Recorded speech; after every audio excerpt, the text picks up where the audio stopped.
আপনি যদি পরিবারে সমাজে অবহেলিত সন্তান হয়ে থাকেন তাহলে এই ভিডিওটি আপনার জন্য। এই ভিডিওটি আপনাকে কাঁদাবে, আবার অনেক কিছু শিখাবে। আমাদেরকে সামনে এগিয়ে যেতে হলে অনেক সময় অনেক বাধা বিভ্রান্তির সম্মুখীন হতে হয়, তাই বলে দমে গেলে চলবে না। আমরা বাঁচবো নিজের জন্য এবং কাজ করব সবার কল্যাণের জন্য। আজকের ভিডিও থেকে অনেক কিছু শিখতে পারবেন এবং ভিডিওর গভীরে গেলে আপনি কেঁদে ফেলতে বাধ্য হবেন। সো বন্ধুরা, ভিডিওটি স্কিপ না করে সম্পূর্ণ দেখুন এবং জেনে নিন সমাজে অবহেলিত অসহায় ব্যক্তিদের জীবন কিভাবে কাটে। একটি অন্ধ মেয়ে রাস্তা পার হচ্ছিল, হঠাৎ একটা গাড়ি এসে তাকে অ্যাক্সিডেন্ট করে চলে যায়। সেখানে এই মেয়েটি মারা যায় আর তার শরীর থেকে আত্মা বের হয়ে আসে। কে কি করছে সে সবকিছু ঘুরে ঘুরে দেখছে, কিন্তু তাকে কেউ দেখছে না। হঠাৎই একটা লোক তাকে দেখতে পায়। সে লোক ছাড়া অন্য কেউ তাকে দেখে না। কে এই লোক? কেন এবার সে এই মেয়েটিকে দেখতে পারছে? দর্শক, পুরো ভিডিওটি শুরু করার আগে সবাই আমার চ্যানেলটি সাবস্ক্রাইব করে ফেলুন, আর যারা অলরেডি সাবস্ক্রাইব করে ফেলেছেন তাদেরকে অসংখ্য ধন্যবাদ। আজকের মুভির নাম ওয়ান ডে। এটি একটি কোরিয়ান মুভি। মুভির শুরুতে মেন ক্যারেক্টার লিকে দেখানো হয়। লি খুবই হতাশ, কারণ আজকেই তার স্ত্রী মারা গিয়েছে। সে গভীর শোক নিয়ে বাস্কেটবল প্র্যাকটিস করছে। অন্যদিকে তার শ্বশুরবাড়ির লোকেরা তার স্ত্রীকে শেষ বিদায় জানিয়ে দাফন করে দেয়। কি এমন ঘটেছিল যার কারণে লি তার স্ত্রীর মৃতদেহ পর্যন্ত দেখতে আসেনি? পরের দিন লি তার অফিসে আসে। লি হচ্ছে একটা ইন্স্যুরেন্স কোম্পানির এজেন্ট। সে অফিসে এসেই দেখে তার শালা তার জন্য আগে থেকেই অপেক্ষা করছে। সে তার শালাকে বলে, চলো আমরা বাইরে গিয়ে কথা বলি। শালা বলে, তুমি একটা খুনি, তুমি আমার বোনকে হত্যা করেছো, তাই তুমি আমার বোনের মৃতদেহ পর্যন্ত দেখতে যাওনি। লি তাকে চুপ করার অনেক চেষ্টা করে। শালা তাকে খুনি খুনি বলে চিৎকার করে। এরপর সে তার কলার চেপে ধরে, যা দেখে অফিসের সব মানুষ অবাক হয়ে যায়। লি সবাইকে হেসে হেসে বলে সে আমার শালা, আমার সাথে দুষ্টুমি করছে। কিন্তু তার শালা তার গালে একটা ঘুষি মারে আর সে নিচে পড়ে যায়। পরে সবাই লিকে এর কারণ জিজ্ঞেস করলে সে কিছুই বলে না, সে এই বিষয়টা এড়িয়ে যায়। এরপর সে তার কলিগদের পরবর্তী কাজের কথা জিজ্ঞেস করে। লি এর কলিগ জানায় 2 মাস আগে মেজো নামের একটি অন্ধ মেয়ে রোড অ্যাক্সিডেন্ট করে এখন কোমায় আছে। যে গাড়ি নিচে অ্যাক্সিডেন্ট করেছে সেই গাড়িটি আমাদের ক্লায়েন্টের। লি বলে, আমাদের ক্লায়েন্টের কাছ থেকে টাকা নিয়ে তার ফ্যামিলিকে দিয়ে দাও। কিন্তু তার কলিগ বলে তার ফ্যামিলিতে কেউ নেই, আপনজন বলতে শুধু একটা বান্ধবী আছে, আর সে টাকা নিতে আপত্তি করছে। এরপর লি এর বস বলে, তুমি যে কোনো উপায় হোক এই কেসটা হ্যান্ডেল করো, কারণ যে অ্যাক্সিডেন্ট করেছে সে আমাদের সিইও এর ফ্রেন্ড, আর সে যদি জেলে চলে যায় তাহলে আমাদের অনেক ক্ষতি হয়ে যাবে। যেভাবেই হোক তুমি মিউচুয়াল করো। তারপর লি হসপিটালে যায় তাদের কনভিন্স করার জন্য। যে হসপিটালে মেয়েটি অ্যাডমিট ছিল সেই হসপিটালেই কিছুদিন আগে তার স্ত্রী অ্যাডমিট ছিল, কিন্তু আজকে সে দুনিয়াতে নেই। এসব কথা ভেবে লি এর মন খারাপ হয়ে যায়। সে মেজো নামের মেয়েটির রুমে প্রবেশ করে। সেখানে একটি টেবিলের উপর কিছু পাথর রাখা ছিল, সেগুলো সে ধরে দেখে। এরপর সে ড্রয়ার খুলে মেজোর ছোটবেলার ছবি দেখতে পায়। লি ছবিটি হাতে নিলে সেখানে একটি মেয়ে আসে। লি মেয়েটিকে প্রশ্ন করে, কে তুমি? মেয়েটি অবাক হয়ে তাকে প্রশ্ন করে, আমাকে কি দেখা যাচ্ছে? লি বলে, আমি তো আর অন্ধ না যে তোমাকে দেখবো না। তখন সেখানে ডাক্তার আসে আর লিকে তার পরিচয় জিজ্ঞেস করে। লি বলে, আমি ইন্স্যুরেন্স কোম্পানির এজেন্ট, মেজোকে দেখতে এখানে এসেছি। তখনই মেয়েটি বলে, আমি আপনাকে চিনি না। লি মেয়েটিকে বলে, আমিও তোমাকে চিনি না। তখন ডক্টর লিকে প্রশ্ন করে, তুমি কার সাথে কথা বলছো? লি ডক্টরকে কিছু না বলে সেখান থেকে বের হয়ে যায়। আসলে এই মেয়েটি হচ্ছে মেজো। সে কোমায় চলে যাওয়ার পর তার শরীর থেকে আত্মা বের হয়ে এসেছে, আর এই মেয়েটিকে কেউ দেখতে পায় না, শুধুমাত্র লি দেখতে পায়। কিন্তু কেন লি এই মেয়েটিকে দেখতে পায় সেসব কিছু আমরা পুরো ভিডিওটি দেখার পরে জানতে পারবো।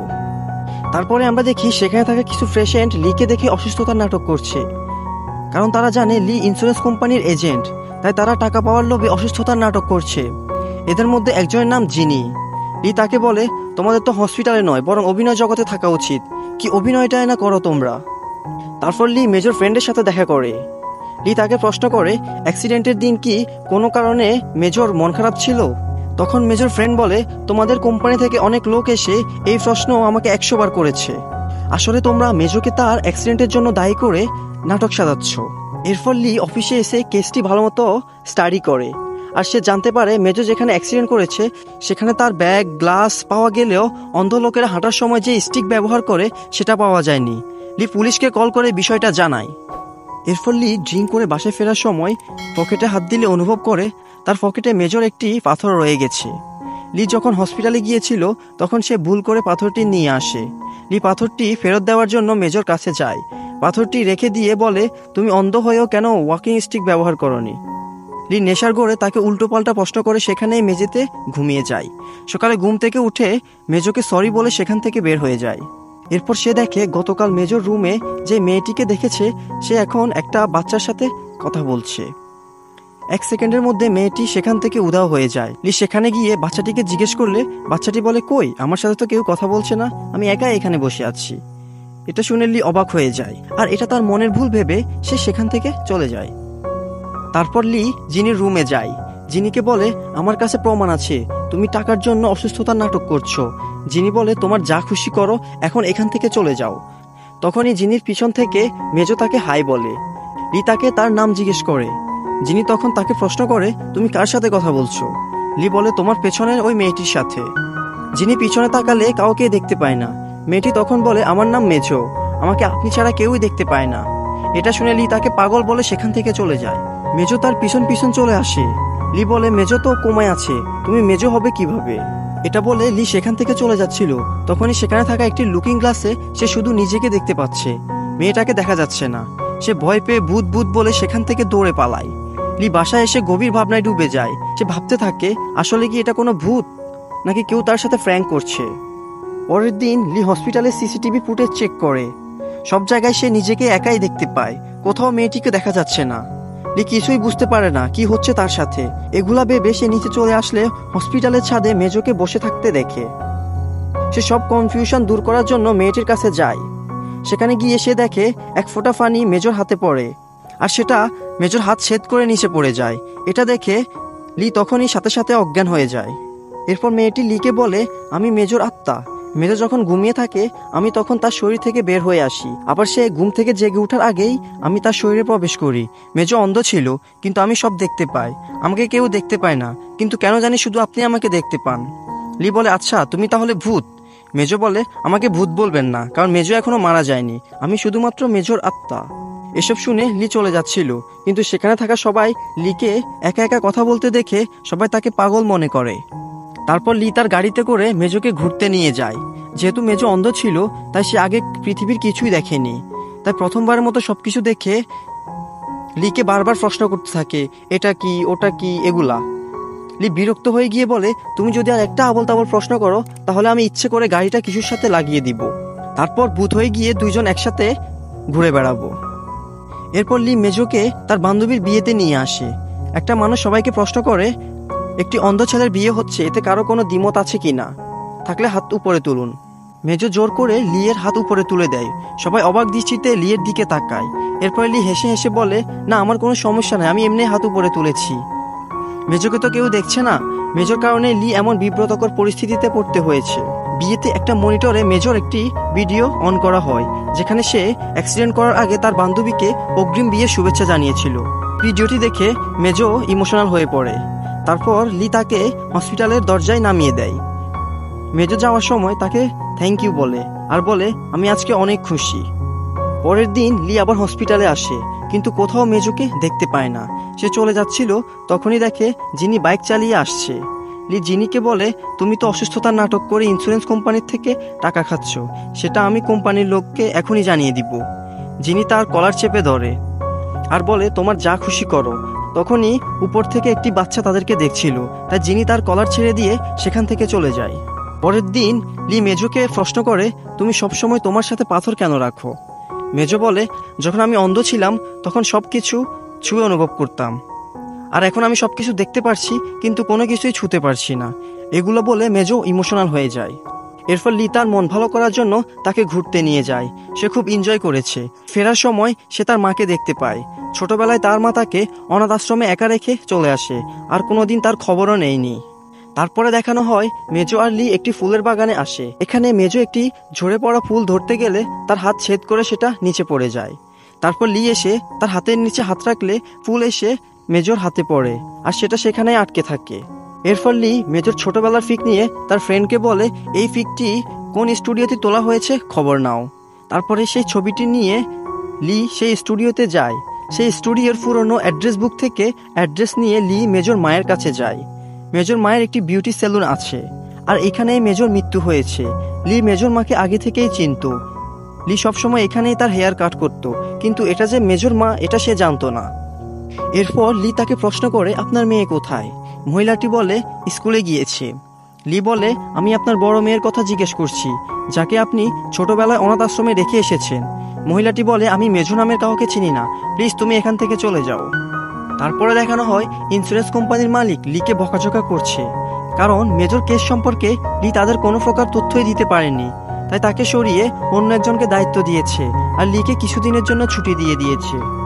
পরের দিন লি মেজর সাথে দেখা করতে আসলে মেজো তাকে জোর করে একটি বাচ্চার সাথে খেলা করতে পাঠায়। লি বাচ্চাটিকে প্রশ্ন করে, তোমার বাবা কোথায়? বাচ্চাটি বলে, হসপিটালের বিল অনেক, তাই আমার বাবা দিনে ইনস্ট্রাকশনের কাজ করে এবং রাতে ডেলিভারি ম্যানের কাজ করে, তাই আমাকে খুব বেশি সময় দিতে পারে না। আমার বাবা খুবই পরিশ্রম করে। তখনই সেখানে জিনি আসে আর বাচ্চাটি জিনিকে বাবা বাবা বলে ডাকে। তখন লি বুঝতে পারে জিনি খারাপ মানুষ নয়, সে একা বাচ্চার চিকিৎসার খরচ বহন করতে পারছে না, তাই নিজে অসুস্থতার নাটক করে ইন্স্যুরেন্স কোম্পানির থেকে টাকা নিচ্ছে। এরপর মেজর মা মেজোকে দেখতে হসপিটালে আসে। সে মেজোকে দরজা দিয়ে উকি দিয়ে সেখান থেকে চলে যাচ্ছিল। লি তখন বলে, আপনি ভেতরে যাচ্ছেন না কেন? উত্তরে মেজর মা বলে, আমার তার সামনে গিয়ে দাঁড়ানোর মুখ নেই। এটা বলে সে সেখান থেকে চলে যায়। লি তার পিছু যাচ্ছিল, তখনই দেখো মেজর আত্মা সেখানে দাঁড়িয়ে আছে। মেজর লিকে বলে, আমার মা আমাকে ছেড়ে চলে গিয়েছে তো কি হয়েছে? আমার তার সাথে দেখা করার খুব ইচ্ছা ছিল, তাই আমি একদিন তার সেলুনে কাস্টমার সেজে সেখানে যাই। তখন আমার ওয়াকিং স্টিকটা সেখানেই রাখি। যখন আমার মা আমার হেয়ার কাট করতে আসে, তখন আমি তাকে বলি আমি তার সেই মেয়ে যাকে সে ছোটবেলায় অনাথ আশ্রমে রেখে এসেছে। আমার মা আমাকে চিনতে অস্বীকার করে, সে চায় না আমি তার কাছে যাই। আমি তাকে বলি, আমি তোমার জীবনে কোনো প্রভাব ফেলতে আসিনি, আমি শুধু বলতে এসেছি দেখো আমি কত বড় হয়ে গিয়েছি, তুমি আমার জন্য কোনো চিন্তা করবে না। মা আমার উপর রাগ করে সেখান থেকে চলে যায় আর আমিও সেখান থেকে বের হয়ে চলে আসি, কিন্তু ভুল করে আমার ওয়াকিং স্টিকটা সেখানেই রেখে এসেছি। আমি সেটা আনার জন্য আর ভিতরে যাইনি, কারণ সেখানে গেলে যদি মা আমাকে আরো কিছু বলে এবং আমি যদি আরো বেশি কষ্ট পাই, তাই আমি ওয়াকিং স্টিক ছাড়াই পথ চলতে শুরু করি। আমি ভেবেছিলাম এত বছর পর আমার মা আমাকে দেখে বুকে জড়িয়ে নিবে, কিন্তু আমার মা আমাকে চিনতেই অস্বীকার করে। আর তখনই আমি রোড ক্রসিং করতে গিয়ে অ্যাক্সিডেন্ট করে ফেলি।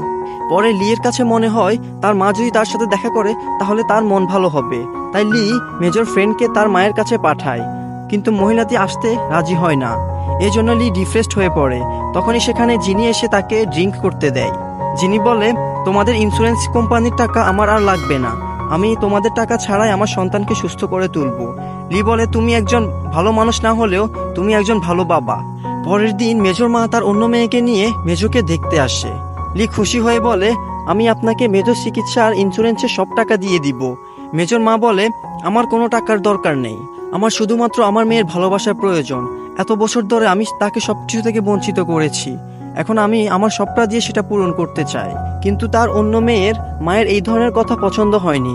সে বলে, এমনিতেই আমরা অনেক টাকা ঋণ হয়ে আছি, অন্তত ইন্স্যুরেন্সের টাকাটা তো নিতে পারতে। তাদের মা মেয়ের কথা মেজর আত্মা শুনে নিয়েছে আর মেজর আত্মা মন খারাপ হয়ে যায়।